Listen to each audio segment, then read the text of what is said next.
जी part 2 start हो गया है। पार्ट 2 स्टार्ट हो गया है। अच्छा जी, चलें, अब काफी हुआ है, खेरी काफी हुई। सच्ची सच्ची बता रहा हूं, मैंने 15-20 मिनट की नियत की थी, लेकिन वो बस चलते गए कारवां हैं।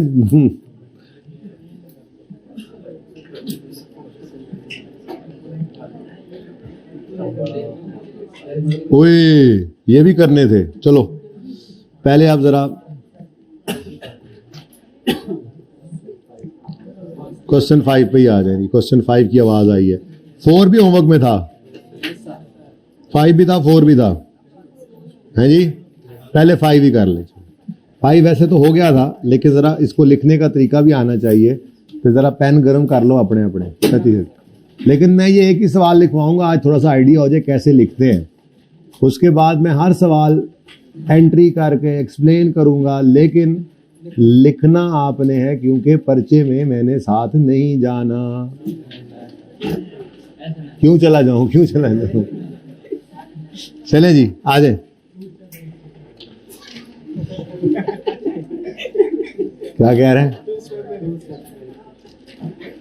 2-step verification. Discuss the criteria that should be used while recording intangible arising from research and development. तो ये वो 6 क्राइटेरिया है,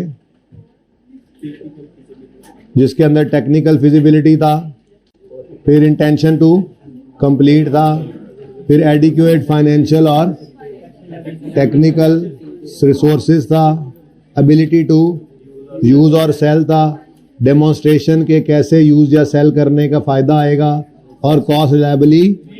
तो ये 6 चीजें ऐसे ही लिखनी थी, इसके आपको 5 नंबर मिलने थे अपने अल्फाज में। जैसे जैसे आपको समझ आई है, बस बेटा बस कर देना अब, ठीक है। तो जैसे आपको जितनी समझ है उसी उन्हीं अल्फाज में लिखना है, उसके पूरे नंबर मिलेंगे इंशाल्लाह आपको, ठीक है। तो ये 6 क्राइटेरिया याद है अब आपको, तो याद रखने हैं, बस याद करने नहीं, याद रखने। अब राइसिन इंटरनेशनल के बारे में कहता है, इन द बत्ती ऑफ IFRS एक्सप्लेन करो how each of the above transaction should be accounted for in financial statements for the year 31 December 11, ठीक है। डिस्कशन तो इसकी बहरहाल हो ही गई थी। R&D ऑफ, बहरहाल फिर भी करते हैं। RI is planning to expand its line of products. The related information for the year 31 December 11 is as follows. Research and development of a new product commenced on यकम जनवरी 11। ऐसे हमने कहा था कि यूं लिखा करें, यकम जनवरी 11 R&D started, research and development started. पता नहीं अब रिसर्च कब थी, डेवलपमेंट कब थी, आगे जाके बता देगा अलग, तो ठीक है। उसके बाद एंड ऑन यकम अक्टूबर 11 इंटेंजिबल इज कमर्शियली लॉन्च्ड, का मतलब कंप्लीट हो गई है डेवलपमेंट। कमर्शियली लॉन्च मतलब ये प्रोडक्ट कमर्शियल प्रोडक्शन में चली गई है, तो इसका मतलब इंटेंजिबल कंप्लीट हुआ, डिजाइन वगैरह तजर्बा शुरू करके प्रोडक्ट हमने फाइनल कर ली, तभी तो वो फिर कमर्शियली लॉन्च हुई है। कमर्शियल प्रोडक्शन यानी या मैस प्रोडक्शन शुरू हो गई है, ठीक है। तो इसका मतलब पक्की बात है, फिर यकम अक्टूबर पे तो ये कंप्लीट तो हो ही गई, तभी कमर्शियली लॉन्च हुई है। 2011 ही है, 31 दिसंबर ईयर एंड है ना। चलो बहुत अच्छी बात है। तो यहां पर क्या हो जाएगी हो जाएगा डेवलपमेंट कंप्लीट। अब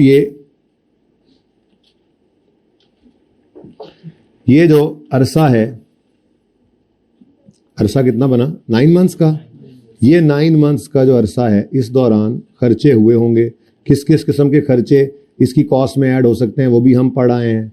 फिर रिसर्च एक्सपेंस आउट, बुरी डेवलपमेंट एक्सपेंस आउट, और अच्छी डेवलपमेंट कैपिटलाइज, ये भी हम पढ़ चुके हैं। अब हमारा लेवल आहिस्ता आहिस्ता बढ़ रहा है। अब वैसे तो IAS 38 तकरीबन हो गया है, अब इसमें SIC 32 अभी रहता है। दिल बड़ा था कि आज करवा देता और फिर ट्यूसडे को इस टर्म टेस्ट में डालता, लेकिन अब मंडे को कराऊंगा तो फिर शायद ही उसको छेड़ सकूं ट्यूसडे वाले टर्म टेस्ट में वेबसाइट कॉस्ट को। लेकिन वेबसाइट कॉस्ट मंडे को हो जाएगी, फिर ट्यूसडे वेंसडे जो बची खुची चीज़ें हैं 1-2 दिन इस पर और लगाएंगे। कोई पास पेपर पता है आपको, मुझे छोड़ना नहीं होता, चलते जाएंगे। फिर बहरहाल वो एक इंपॉर्टेंट चीज़ रह गई है। वैसे IAS 38 ऑलमोस्ट कंप्लीट है। अच्छा, अब इसकी यूजफुल लाइफ 7 साल है, मतलब हम इसको डेप्रिशिएट करेंगे अमोर्टाइज करेंगे 7 साल पे। डिटेल ऑफ एक्सपेंसेस, अब यही वो एक्सपेंसेस हैं जो पढ़ा के आया, ये डिफरेंट एक्सपेंसेस हैं। Incurred are as follows. अब उसने कह दिया रिसर्च, शुक्र है उसने R&D शुरू की थी तो शुक्र है उसने अलग से बता दिया आर का खर्चा कितना है, ठीक है। तो ये क्या होगा जी, एक्सपेंस आउट। उसके बाद डेवलपमेंट वर्क, अब डेवलपमेंट वर्क है और यहां पे देखो तो यहां पे ये एडजस्टमेंट खत्म हो रही है, आगे तो एडजस्टमेंट 2 स्टार्ट हो रही है। तो कहीं पे उसने ये नहीं बताया कि डेवलपमेंट अच्छी कब शुरू हुई थी, बुरी कब एंड हुई थी, क्राइटेरिया कब मीट हुए थे। इसका मतलब डेवलपमेंट अच्छी है या बुरी है इसके बारे में खामोश है। तो यहां पे आके हमने अपने याद रखने के लिए एक बात लिखी कि अच्छी डेवलपमेंट अज्यूम करेंगे। अगर सवाल खामोश होगा, अगर क्वेश्चन खामोश है, साइलेंट है, तो अच्छी डेवलपमेंट अज्यूम करें।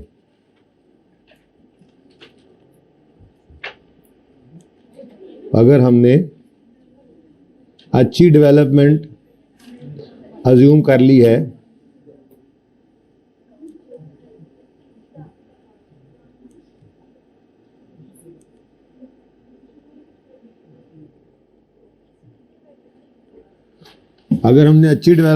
कर ली है तो फिर इसको क्या करेंगे, सारी की सारी को कैपिटलाइज। लेकिन बात यहां नहीं रुकी, हमने अपने स्टाफ की ट्रेनिंग भी की है ताकि वो ये वाली प्रोडक्शन स्टाफ की ट्रेनिंग की ताकि ये वाली प्रोडक्ट बना सकें। जाहिर है जरूरी खर्चा है, expense out. Next, cost of trial run, total cost को तो साइड पे कर दो, ठीक है जी। अब बड़ी सादा सी बात है, बड़ी ही सादा सी बात है। ये आपने 2 एंट्रीज बना ली। एक एंट्री है, बेटा चुप कर जाए ना, एक एंट्री है इंटेंजिबल एसेट डेबिट और कैश क्रेडिट। अब वो कितने से 9 प्लस, तो 9.8 से आपका इंटेंजिबल कैपिटलाइज हो गया। उसके बाद रिसर्च एक्सपेंस है, मैं P&L में एक्सपेंस ही ना लिख दूं इकट्ठा, मैंने कौन सा एंट्रीज करनी थी, ठीक है। एक्सपेंस 4.5 की रिसर्च भी एक्सपेंस है, बल्कि अलग ही लिखता हूं मैं, ठीक है। Research expense debit cash credit, ये पहले भी कर सकते थे एंट्री 4.5। फिर जी ट्रेनिंग 0.5 है, तो ट्रेनिंग कॉस्ट, ट्रेनिंग एक्सपेंस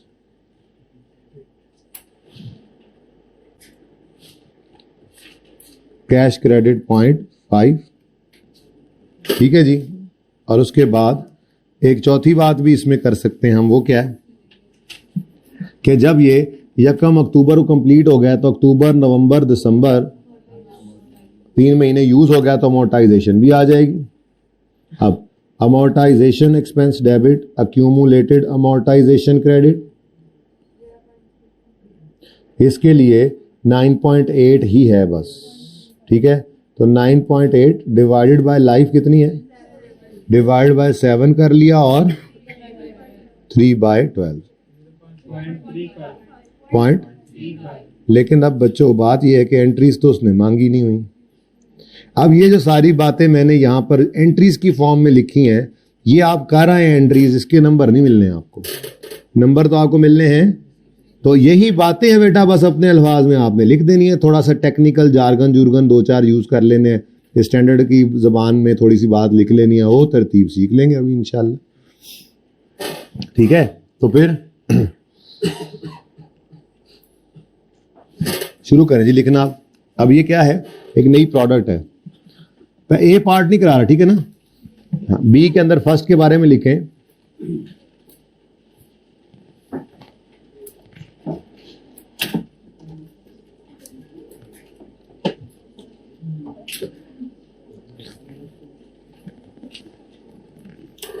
अच्छा देखो, R&D न्यू प्रोडक्ट की थी, स्टार्ट हुई, फिर वो कमर्शियली लॉन्च हुआ है, का मतलब ये है कि इंटेंजिबल कंप्लीट हुआ है, कमर्शियल लॉन्च भी हुआ है, तो मतलब फायदा नजर आ रहा, तो ये सारा काम ही हुआ है ना, ठीक है। तो सारी बातें उसने एक एक करके लिख के नहीं देनी, हम खुद से फिर ये बात लिख लिया करेंगे। इंटेंजिबल को रिकॉर्ड किया, क्यों, क्योंकि रिकॉर्डिंग क्राइटेरिया मीट कर रहा था। कि डेवलपमेंट में तो हमने वैसे ही अज्यूम किया, खामोशी केस में क्या अज्यूम करेंगे, क्राइटेरिया मीट हो रहा है, ठीक है ना। तो आप फिर लिखें the product meets development criteria, so it shall B. मेरा जुमला दूसरी बार बदल जाना है, बता रहा हूं, ठीक है ना, इसलिए बस एक बार मुझसे लिखवाना है, जरा ध्यान से सुन लेना। नहीं, आप लोगों ने नहीं बोलना, ये पहली बार आप सवाल डिक्टेट कर रहा हूं ना। आप लोगों ने बोलना नहीं है, लुकमा नहीं देना, मुझे नहीं बताना, यहां से बताएं, ठीक है ना, वरना तो मेरा रट्टा मुझे भूल जाएगा। मतलब फिर आप लोग कंफ्यूज है कौन सा जुमला लिखना है, क्योंकि ये अंग्रेजी है, दूसरी बार मैंने और जुमला कर देना, ठीक है। तो लिखें the product meets recording criteria of intangible. मैं खुद रिपीट करूंगा, ठीक है ना, बीच में लुकमा नहीं देना। The product meets recording criteria of intangible, therefore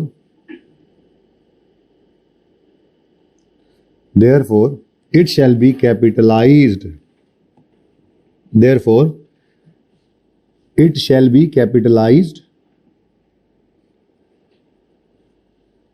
at a cost of, therefore अभी हाइब्रिड वाला भाई पेन निकाल रहा है, लो जी। Therefore it shall be capitalized at a cost of 9.8 million,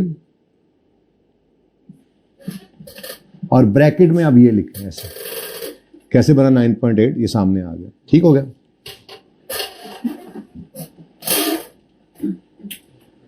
And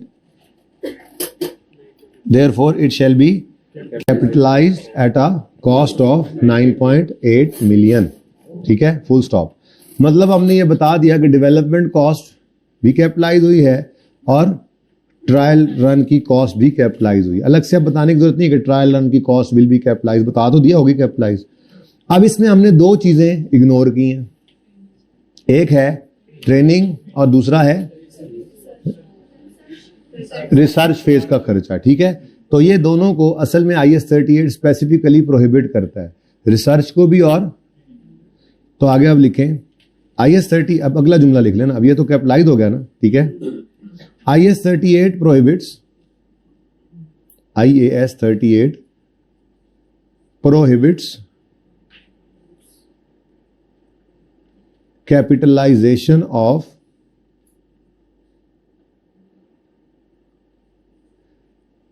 research expense and IAS 38 prohibits capitalization of research expense and training cost. IAS 38 prohibits capitalization of research expense and training cost, therefore comma लगा दिया गया ना, training cost comma, therefore comma, therefore 4.5 pertaining to research expense, मुश्किल हो गया pertaining, therefore ₹4.5 million पूरा लिखे ना, ₹4.5 आगे मिलियन भी पूरा लिखना ना जी। therefore ₹4.5 relating to training, ₹4.5 relating to research and 0.5 relating to training, therefore लिखवाया था therefore, यहीं से तुम्हें पता कैसे लिख रहे हो, हैं मैं कैसे पढ़ूं, IAS 38 prohibits capitalization of research expense and training cost, therefore ₹4.5 relating to training and 0.5 relating to, सीधा कर लो ना आप ही, and 0.5 relating to training shall be recorded as an expense, shall be recorded in P&L, P/L भी लिख लें, shall be recorded in, पर्चे में पूरा प्रॉफिट और लॉस लिखना, अभी P/L लिख लें, ठीक है। shall be recorded in P&L as an expense when incurred.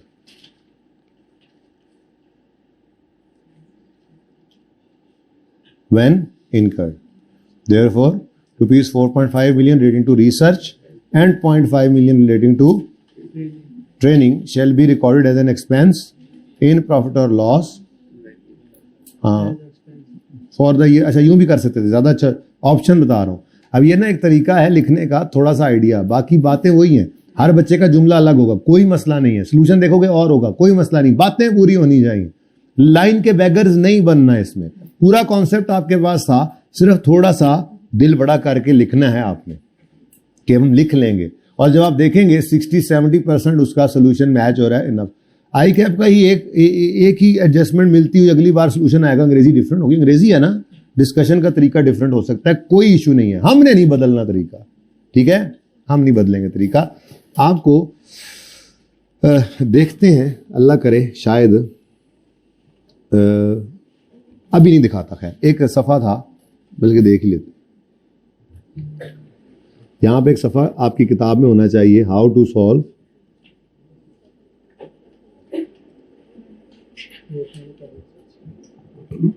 वो कहां पे है. अब ये एक मुअम्मा है, मिल गया है. ये देखें. चलें इसको दूसरी तरह से, फिलहाल ऐसे ही तरह जनरल, फिर वो सामने रखना शुरू करेंगे जब मैं कहूंगा तब रखने लग जाएंगे. अब सुने जी, क्या लिखवाया मैंने. अब ये कितने नंबर है तकरीबन इस सवाल के टोटल 11 है, और एडजस्टमेंट्स कितनी है 4. तो 2 2 4 2 6, नहीं ये ज्यादा हो जाएगा, 2.5 कर लो. इसके बाद फिर भी ज्यादा नंबर है, ठीक है. अब क्या लिखा हमने, जरा शुरू से देखें जी. हमने कहा जी कि द न्यू प्रोडक्ट क्या मीट्स क्राइटेरिया, ऐसे लिखा. ये तुमने जगह बदल लेनी है, यहाँ पे वो बैठा करे जो मुझे नजर आए मैंने क्या लिखवाया, ठीक है ना. अच्छा, meets the recording criteria, therefore it shall be recorded as an intangible at an amount of 9.8 million. Bracket में ये लिख दिया, फुल स्टॉप. उसके बाद जो चीजें इग्नोर की उनके बारे में बताना है, क्यों इग्नोर की. IS 38 prohibits recording of research expense and training expense. Therefore 4.5 and 0.5 relating to research and training respectively shall be recorded in P&L as an expense in financial statements for the year, जो भी हो, year end लिख दिया हमने, ठीक है. सही हो गया. अब ये 3-4 नंबर इसके मिले, अभी भी नहीं है, एक चीज अभी भी रहती है. अब जो कैपिटलाइज हुआ है उसके बारे में अमोर्टाइजेशन की बात भी करनी है. तो ये मैंने अब पहली बात ये लिखी थी, दूसरी बात जिनको इग्नोर किया उसके बारे में लिख कर बताया, और तीसरी बात अब जो कैपिटलाइज हुआ है उसकी अमोर्टाइजेशन, तो उसके बारे में लिखें. As the product has a useful life of 7 years, it shall be as the product. ये तीसरा जुमला आ गया. As the product has a useful life of 7 years, as the product has a useful life of 7 years, it shall be amortized. It shall be amortized over its useful life. It shall be amortized over its full life, and an amortization expense and an amortization expense. कुछ बच्चे पीछे रह के आसे पासे देख रहे हैं, दोबारा बोलता हूं. As the product has a useful life of, ये डेफिनेट लाइफ है ना, डेफिनेट का लफ्ज लिख दो और जरा शशका आ जाएगा. है as a definite useful life of 7 years, therefore कुछ और बोला था. As the product has a definite useful life of 7 years, it shall be amortized over useful life, and an amortization expense amounting to rupees 0.35 million, and an amortization expense amounting to rupees 4.5 million.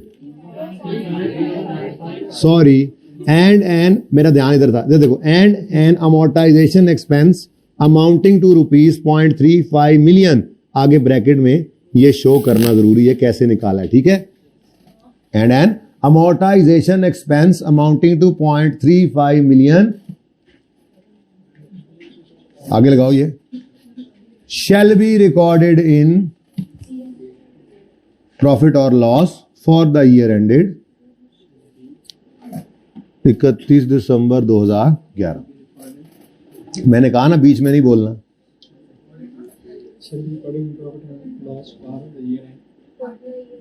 मैंने कहा ना बीच में नहीं बोलना, तुमने बोल के दिखाया कि मैं गैरतमंद हूं, मैं बोलूंगा फिर भी, तुम मना भी करो तो नहीं, आप लिख लें। आप सुने जी मैंने क्या लिखवाया है, as the product has a definite useful life of 7 years, it shall be amortised over its useful life and an amortisation expense amounting to ₹0.35 million. लाजमी ये चीज है बीच में लिखनी है, कैसे निकाला, ठीक है। And an amortisation expense of 0.35 million shall be recorded in profit or loss account for the year ended 31 December 2011। Full stop, enough. अब लिखने को तो पूरा स्टैंडर्ड लिख दें, लेकिन नंबर्स के हिसाब से खेलेंगे हम, ठीक है। अब ये 11 नंबर का सवाल है, तो हमने कहा जी अंदाजा 2-2.5 नंबर इसके, 2-2.5 नंबर इसके, तो चले 5-6 नंबर, 6-7 नंबर ये हो गए, इसके 4 नंबर होंगे। अगर अभी तसल्ली नहीं हो रही तो जो आप इनिशियल रिकग्निशन के 2 क्राइटेरिया थे वो भी एक लाइन में लिख सकते थे कि रिकॉर्डिंग क्राइटेरिया मीट कर रही है रिसर्च। असल में R&D वाली रिकॉर्डिंग क्राइटेरिया तो 6 है ना, फिर वो 6 उसने पहले लिखवा ली है, उससे लिखने की जरूरत नहीं थी, ठीक है। तो फिर हाँ, अगर यूजफुल, अब आप कहो नहीं हम यूजफुल लाइफ और लीगल लाइफ वाला कंपैरिजन भी देंगे, भाई वो मसला हो तो देंगे ना, जब नहीं है तो नहीं देना। तो ये काफी है, 3 से 4 नंबर के लिए आपका तकरीबन कोई 8-10 लाइनों का खाता लिखा गया, ठीक है, ओके। अब अगर नंबर ज्यादा हो जाए, इसी के 6-7 नंबर का यही सवाल आ जाए, तो फिर हम ये वाली फनकारी लगाएंगे। कौन सी? पहले हम इनिशियल रिकग्निशन वाली लाइन लिखेंगे कि इसको रिकॉर्ड करते हैं जब फ्यूचर बेनिफिट प्रॉबल हो, कॉस्ट लायबिलिटी मेजरेबल हो। फिर उसके बाद इनिशियल मेजरमेंट इसकी जी कॉस्ट पे होती है, ऐसे करके थोड़ा जो है वो लस्सी बनाएंगे, कच्ची लस्सी, लेकिन बात इतनी सी थी जो आपने लिख दी, ठीक है। तो 3 पॉइंट्स थे, ये एंट्रीज ही थी दरअसल। तो अब एंट्रीज हमें आती हैं, हमें कोई मसला नहीं होता, लेकिन लिखते हुए जो है ना गरारियां फंसने लग जाती हैं, ठीक है। ये लिखना सिखा रहा हूं, ठीक है। अब ये आपने आइंदा ऐसी, हर सवाल मैं ऐसे डिस्कस करूंगा, लेकिन उसको लिखना आपने, ओके, सही है। चलें आगे, नेक्स्ट पॉइंट, ओके जी। The right to manufacture a well established का मतलब ही क्या होता है कि भाई ये बिकती हुई चीज है, चलता हुआ प्रोडक्ट है, उसको बनाने का राइट हमने ले लिया ना, ठीक है। तो right to manufacture a well established, जानी मानी प्रोडक्ट है ये, जानी मानी प्रोडक्ट। तो right to manufacture a well established product under a patent for a period of 5 years was purchase. तो हमने एक जानी मानी प्रोडक्ट का पेटेंट अगले 5 साल के लिए खरीद लिया, अब इससे हमें फायदा आएगा, तो फ्यूचर बेनिफिट्स प्रोबेबल नजर आ रहे हैं। कॉस्ट रिलायबली मेजरेबल है, और कैसे रिलायबली मेजरेबल हो, फॉर ₹17 मिलियन लिखा तो हुआ है। अब ये पहले मैं कर रहा हूं बातें, उसके बाद फिर इसको लिखवाता हूं, लिखना सिखाता हूं, ठीक है ना। अच्छा, तो इसका मतलब पहली एंट्री क्या बनी, यही है ना पॉइंट, नहीं पॉइंट 2 है। अच्छा ठहर जाओ, इसको थोड़ा और ऊपर ले दें।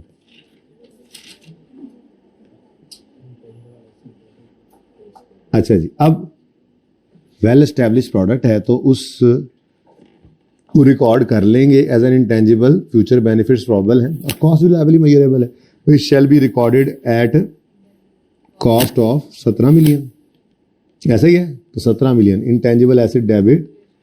उसके बाद आगे वो कहता है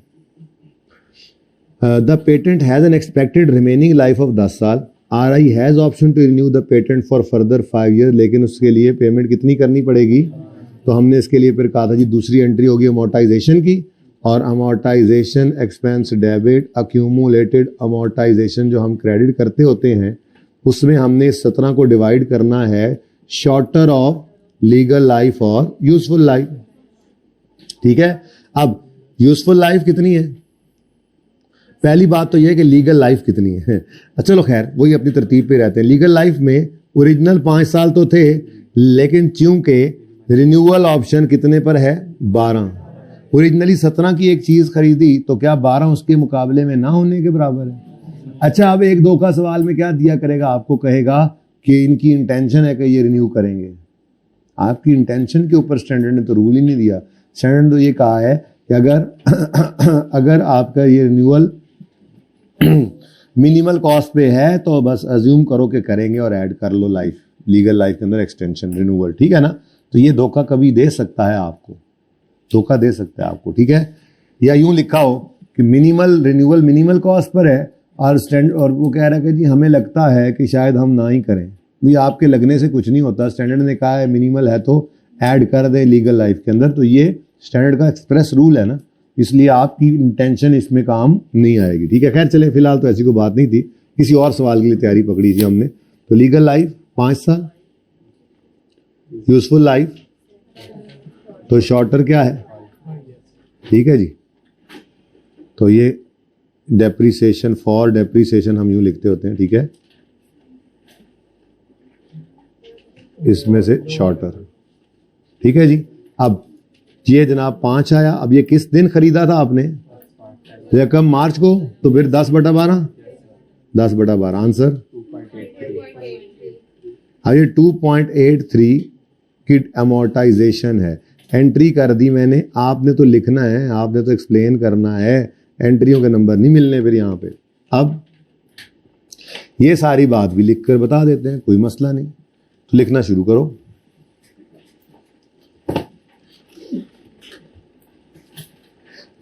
purchase of manufacturing right,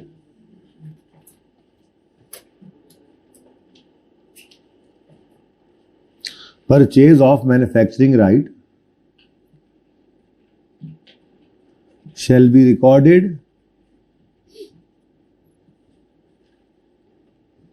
purchase of manufacturing right shall be recorded as an intangible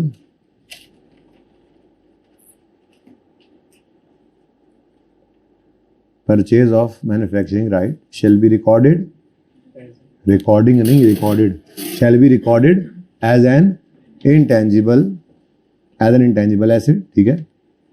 intangible भी काफी था, नाल ही सिर हो गए ने जी।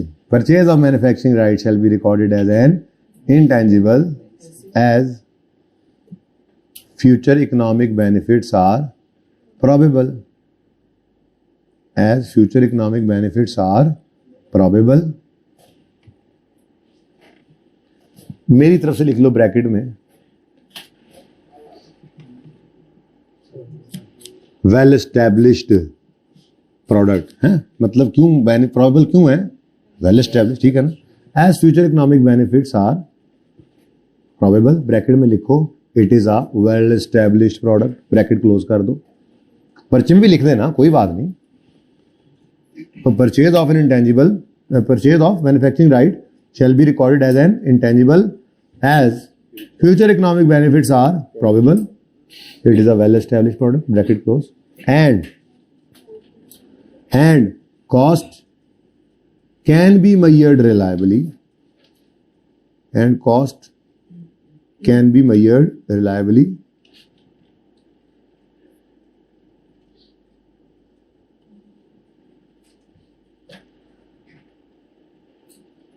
कॉमा लगा के लिखें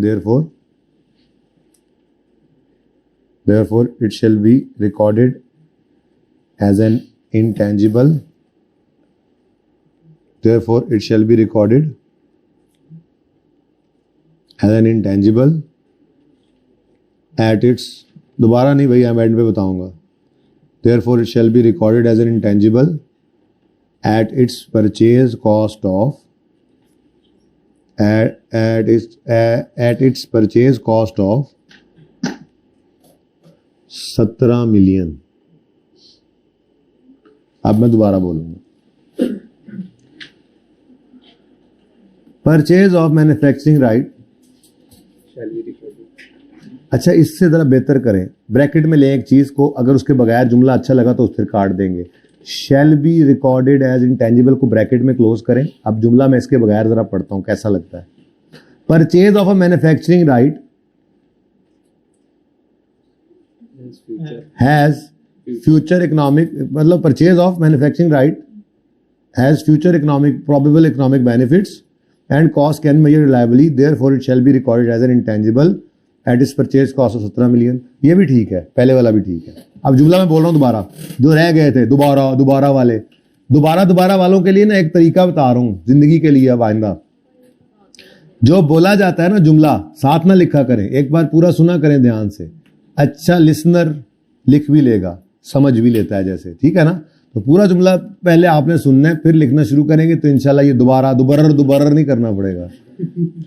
purchase of manufacturing right shall be recorded as an intangible as future economic benefits are probable and bracket में लिखा क्योंकि ये वेल एस्टैब्लिश्ड है, and cost can be measured reliably. ठीक है, therefore it shall be recorded as an intangible asset at its purchase cost of 17 million. कोई directly attributable cost होती तो वो भी ऐड करके ब्रैकेट में ऐसे शो कर देते. फुल स्टॉप के बाद आगे लिखें.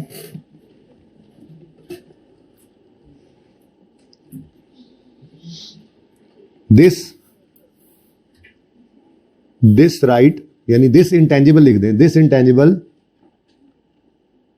This intangible shall be amortised. This intangible shall be amortised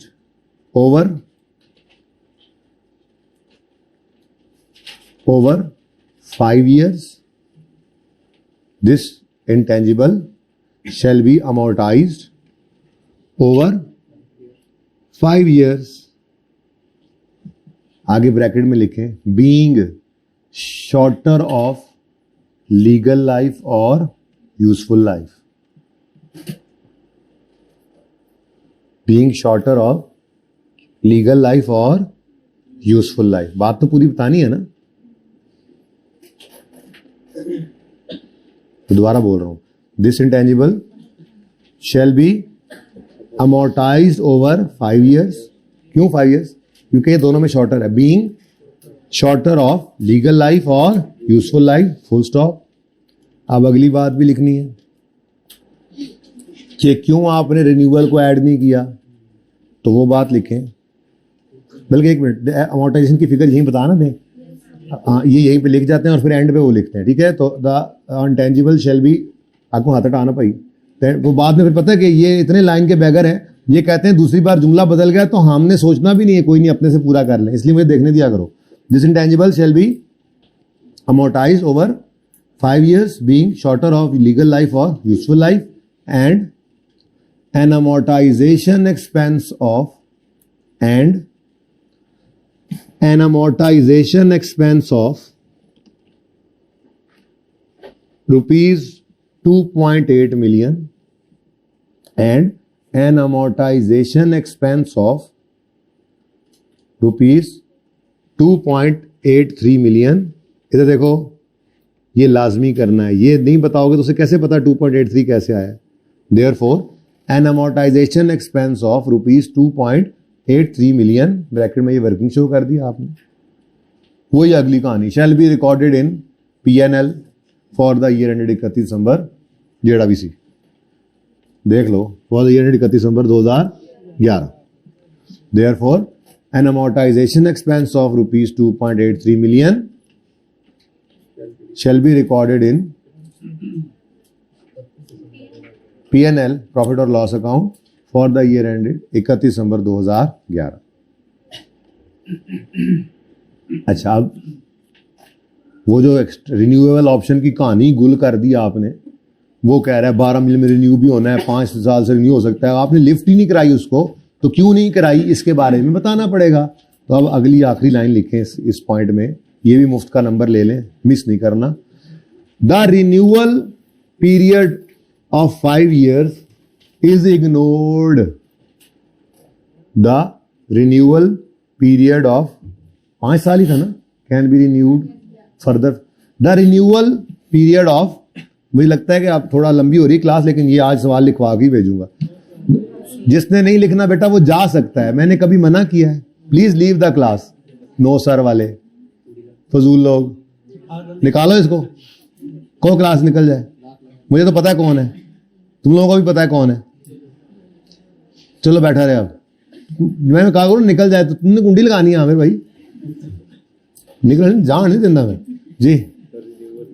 the renewal period of 5 years is ignored because the renewal period of 5 years is ignored because renewal cost is not minimal. Full stop. बस काफी है। Because renewal cost is not minimal. Renewal cost is not minimal. अच्छा सुने, renewal cost is not minimal, यही तो बोल रहा हूं, यही लिखना है। हाँ नहीं जरूरत नहीं है, खैर है, जरूरत नहीं है। अच्छा सुने सुने सुने, एक मिनट, ये 10 साल है, वो भी 10 ही बननी थी। मैं मिसाल के तौर पे कहता हूं कि यूजफुल लाइफ होती है 8 साल, ठीक है, और रिन्यूअल या यूजफुल लाइफ होती 15 साल और रिन्यूअल होता 7 साल के लिए।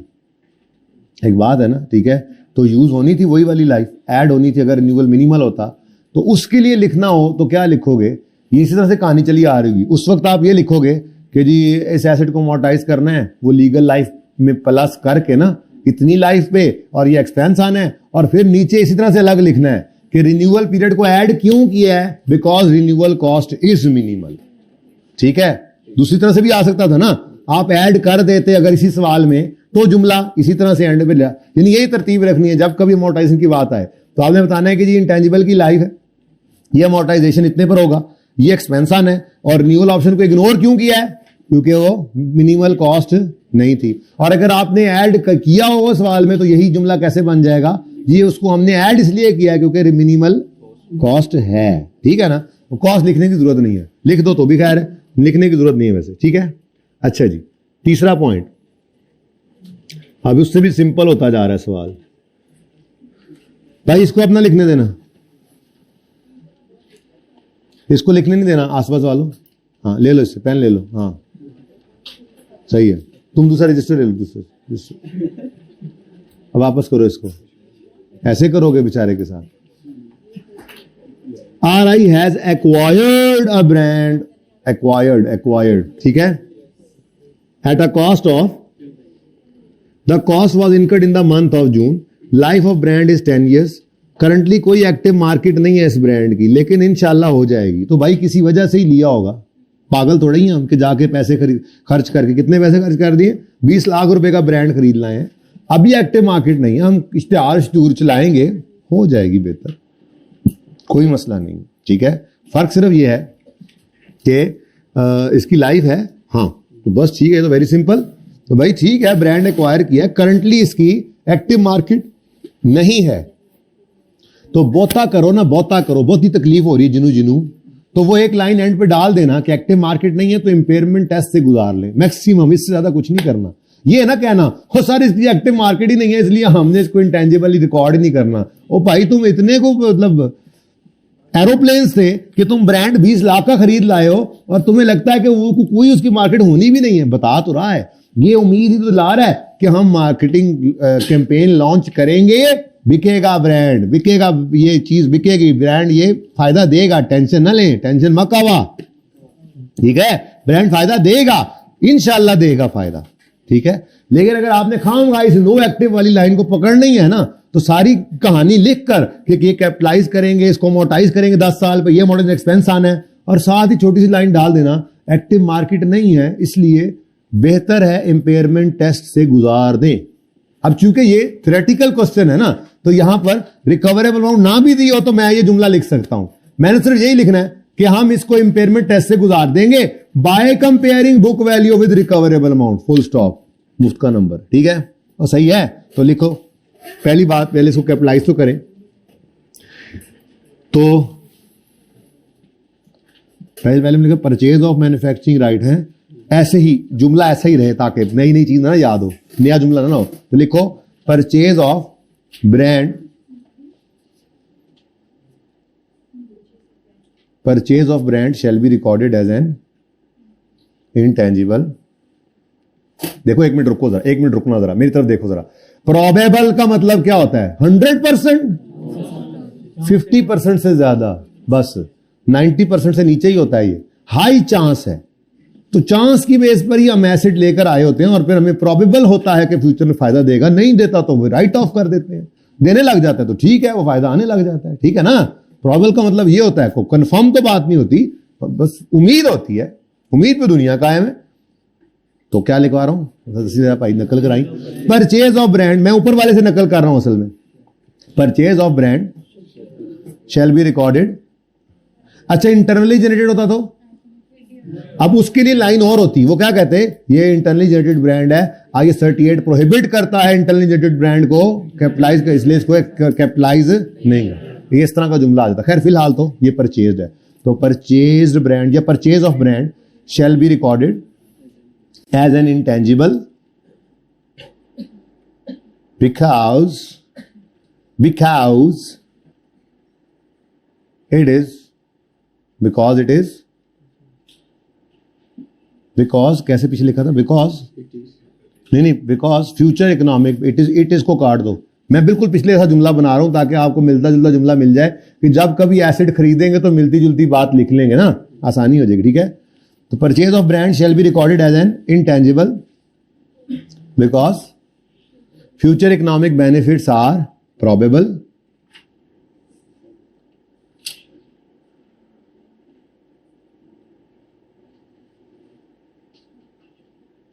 future economic benefits are probable and cost is reliably measurable,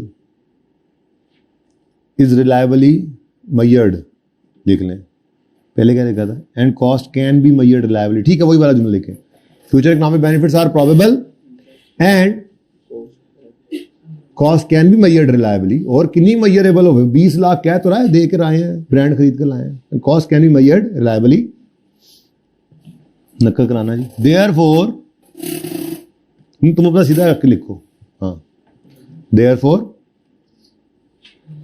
it shall be recorded, therefore it shall be recorded, therefore it shall be recorded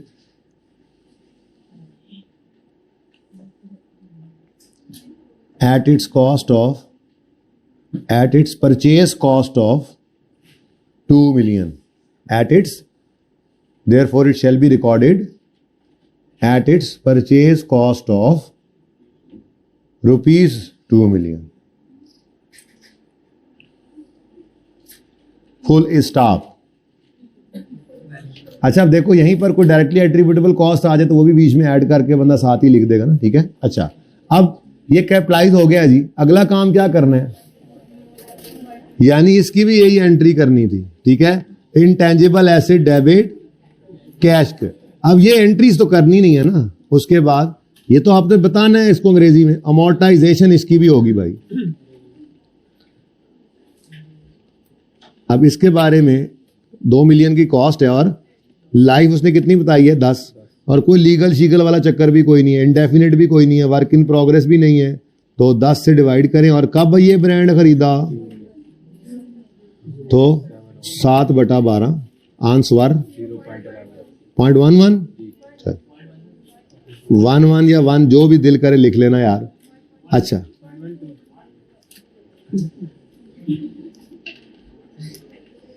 सताओ rickshaw चलाओ। हाँ जी, अब आगे लिखे, उसी तरह से ऊपर से देखकर नकल कर लेना ताकि आपके लिए आसानी हो जाए। एक तरह के केसेस एक जैसे लिखने के लिए आ जाएं आपको। जब भी कभी परचेज इंटेंजिबल होगा तो यार ये मोटी मोटी 3 लाइनें लिखनी है, कोई खर्चा उसमें से अगर इग्नोर करना है तो वो R&D वाला अलग लिखा के आ रहा हूं, ठीक है। लिखो, किधर गया यार वो जहां से डेप्शन की, हाँ आगे लिखो। This intangible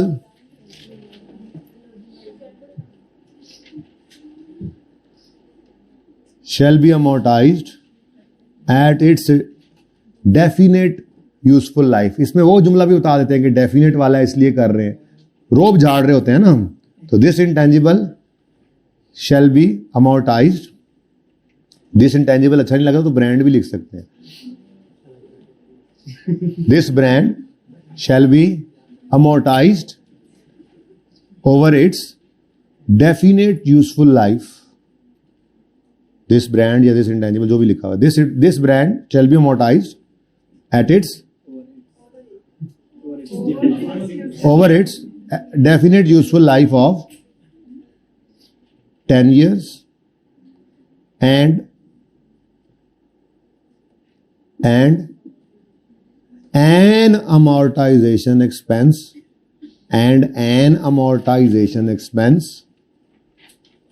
of rupees 0.12 million and an amortization expense of rupees 0.12 million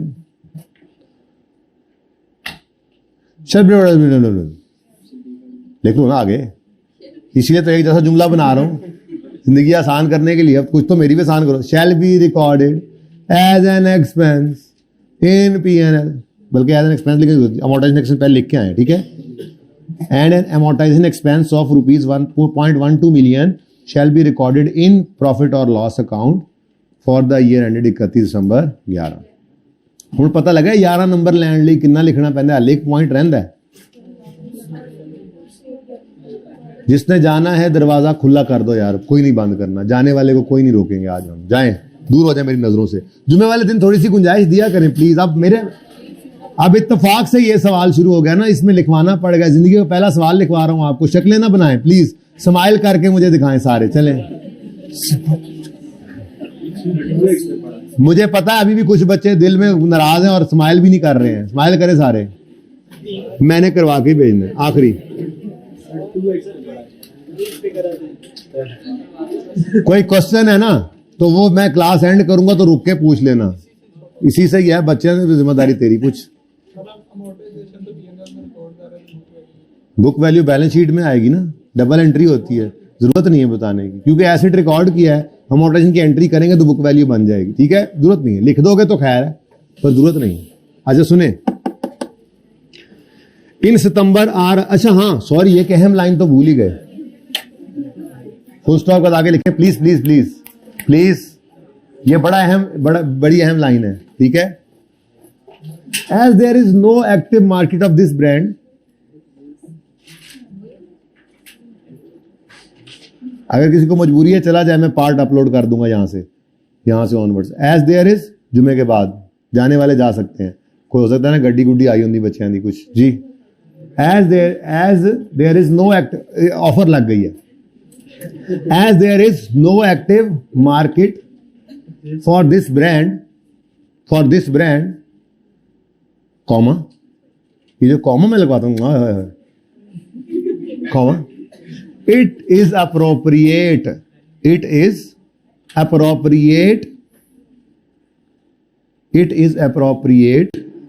to test this brand for impairment। Okay, बच्चों ने प्रेशर इतना डाल दिया बेटा।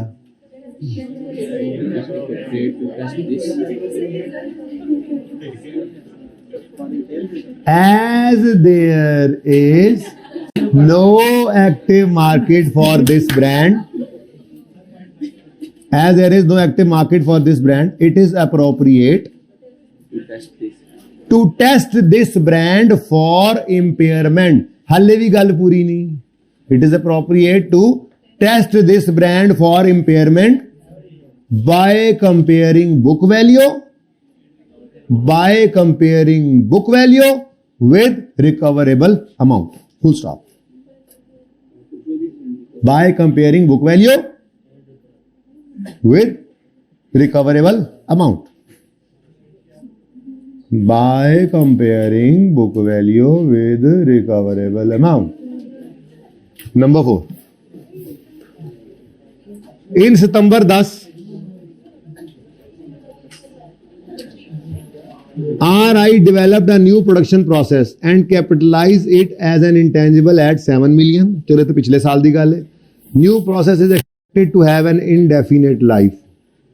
During 11 मजीद खर्चा हुआ है और वो भी कर रहा है कैपिटलाइजेशन क्राइटेरिया।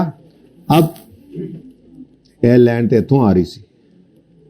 अच्छा जी, ये बस आसान सा ही है, फटाफट लिख लें इसके बारे में। इधर लिखें इसके बारे में, पहले तो एंट्री कर दूं मैं। असल में सितंबर 10 जो है उसमें इन्होंने डेवलप कर लिया एक प्रोडक्ट, ठीक है। सितंबर 10 में यानी पिछले साल, प्रीवियस ईयर में ये इंटेंजिबल बन चुका हुआ है। कितने पर? हम तो उसकी बात ही नहीं कर रहे, हम तो करंट ईयर की बात कर रहे हैं। अब करंट ईयर में कहते हैं मजीद 3 मिलियन का खर्चा हुआ है जो क्राइटेरिया मीट कर रहा है, तो कैपिटलाइज कर ले, सिंपल। अब हमने क्या लिखना है? हमने ये कहना है कि क्योंकि पहले उर्दू फिर अंग्रेजी, पहले उर्दू में बोलूंगा तो फिर ही अंग्रेजी बनावांगा ना, मैं भी तो रट्टा मार रहे हो ना, पहले उर्दू तो बनाए जी। हम यूं लिखेंगे क्योंकि further expenditure, development expenditure meets the criteria, बताया है सवाल ने, therefore it shall be recorded as an intangible, या it shall be capitalized in the cost of intangible, ठीक है। फिर साथ ही हमने कहना है however this intangible has an indefinite useful life, therefore it shall not be amortized। अब दूसरी लाइन अभी लिखवाई, मुफ्त का number, however it shall be tested for impairment by वो लाजमी हो गया ना फिर, ठीक है, by comparing वही। तो लिखो जल्दी से, जल्दी लिखो, अब जरा स्पीड से लिखना है। मैं बताता हूं, मैं अगर नस गया हूं, मैं तो इत्थे तुसी नसन दे चक्रां च हो। लिखे जी, किथे गया ये, further development expenditure of 3 million, further development, चातियां ना मारो भाई, जो भी हो बंद करो दरवाजा। कोई था, मैंने नहीं देखा कौन है। फर्दर डेवलपमेंट एक्सपेंडिचर ऑफ, वैसे यार कुर्बान जाऊं आप लोगों की इस कुर्बानी में, हैं जमे बैठे हैं, मतलब ऑप्शन है, दरवाजा खुला है लेकिन नहीं जा रहे। ओए ओए, दिल जीत लेते हैं ऐसी बातों से आप लोग, सुभान अल्लाह।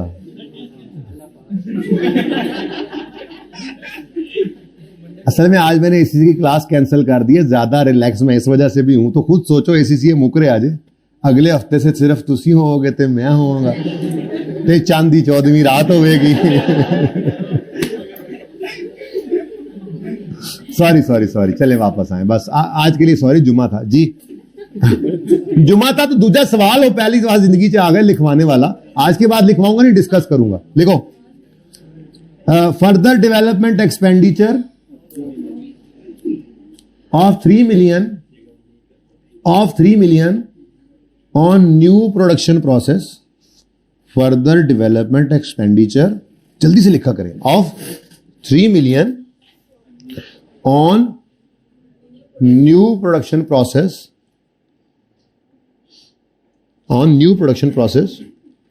shall be capitalized, या एडिट, चलो ठीक है, shall be capitalized in carrying amount of the production process। In carrying amount क्यों बोला मैंने? क्योंकि पहले से वो 7 मिलियन रिकॉर्डेड था एसेट के तौर पे। तो further expenditure of 3 million on new production process shall be capitalise in carrying amount of this production process, shall be added in carrying amount of this production process because it meets the recording criteria for capitalization, because it meets the recording criteria of capitalization बस full stop काफी, of N intangible, ठीक है, वो आगे लिखने की जरूरत नहीं। therefore because it meets the recording criteria of capitalization, अगली लाइन लिख सकते थे लेकिन बस ठीक है, फुल स्टॉप। अब अगली बात क्या है? अमोर्टाइज करेंगे? क्यों नहीं करेंगे? अब अगली लाइन में लिखें, as this intangible has an indefinite useful life, as this intangible has an indefinite नहीं, सही नहीं बोला, as this intangible has an indefinite useful life, it shall not be amortized as this intangible has an indefinite useful life, it shall not be amortized, rather मुश्किल तो नहीं हो जाएगा, चलें दे. It shall not be amortized, rather it shall be tested for impairment. Rather it shall be tested for, लिखना क्यों छाटता पाए? Rather साथ वाला लिख रहा है, पर्चे में यही लिखेगा. Rather it shall be tested for impairment by comparing, आज का ही बता दो ना, by comparing book value with recoverable amount. Full stop.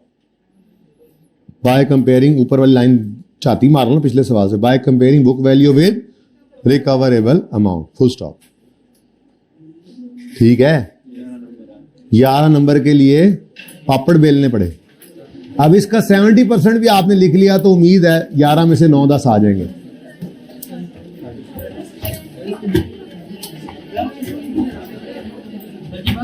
हाँ बस होमवर्क दे लूं. चुप करें भाई, चौथा अभी भी रह गया. हाँ जी, टेस्ट के अंदर मैंने लिखा हुआ है लेक्चर 41 से 45 तक IAS 38 ने आना है, तो 45 तक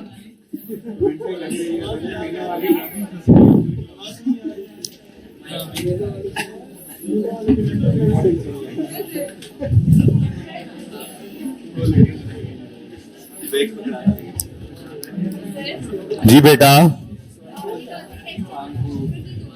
हाँ, तो टर्म टेस्ट वाले वीक में होमवर्क नहीं दूंगा, वो मंडे से शुरू हो रहा है. और बेटा ये टर्म टेस्ट की तैयारी नहीं करनी.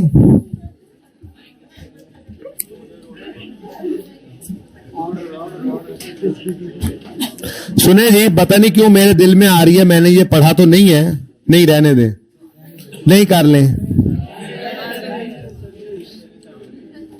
एक एंड से होमवर्क दूंगा, एक स्टार्ट से, 2 एंड से दूंगा. अच्छा चुप कर जाना बेटा, टाइम जाया होता है. इससे पहले ही बच्चे परेशान हैं, मुझे गुस्से से देख रहे हैं. प्लीज, मैं बहुत डर रहा हूं. 23 पास पेपर 23. नहीं तो वो नहीं ऐसे करना ना, बड़ी मर्जी है. 25 है ही नहीं, फ्रॉड लाते हो मेरे नाल. पास पेपर 23. चुप कर जा मुंडिया. हो, एक टफ सवाल पास पेपर 23 के बाद, एक टफ सवाल वो अभी नहीं करते क्योंकि उसमें IAS 8 भी है.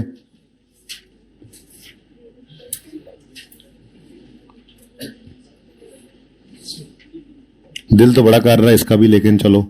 पास पेपर 23 के बाद अभी तक कोई क्वालिफाई नहीं कर पाया सवाल. ओए होए आई कैप का पर्चा लग रहा है ना. पास पेपर 23 के बाद, हाँ मिल गया. दूसरा पास पेपर 15 डव फाख्ता. हाँ जी बस एक और दूंगा बस, फिर बस.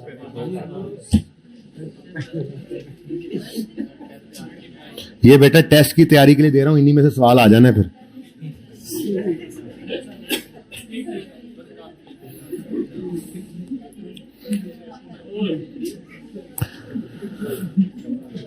पास पेपर 6, पास पेपर 15 और पास पेपर 20. ठीक है, 23 था बेटा. ठीक है जी, ये आपका होमवर्क IAS 38 का है, बाकी बस रिवीजन प्लान है. ओके, अल्लाह हाफिज.